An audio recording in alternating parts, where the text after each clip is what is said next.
Est-ce que tu te rends compte que tout au long de cette saison, le PSG a tabassé tous les clubs anglais? Il a tabassé Manchester City, tabassé Aston Villa, tabassé Liverpool, tabassé Arsenal. Donc, le PSG cette année s'est décidé à mettre à genoux tous les clubs anglais.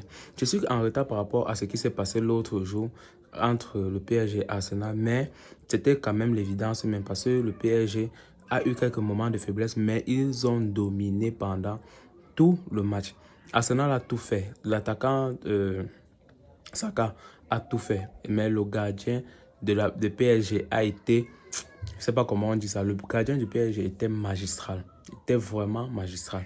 Donc, on espère que la finale du 31 mai, le PSG va remporter au moins sa première finale de l'histoire. Mais il y a quelque chose qui m'amuse, c'est que si le PSG remporte sa première finale de l'histoire, remporte sa première Champions League de l'histoire, on va peut-être dire que c'est Mbappé qui lui portait poisse.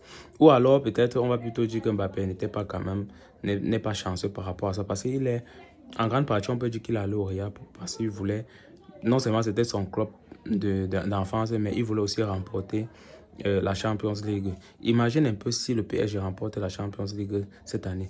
Dis-moi, quels sont tes pronostics par rapport à la finale qui aura lieu le 31 contre Inter de Milan?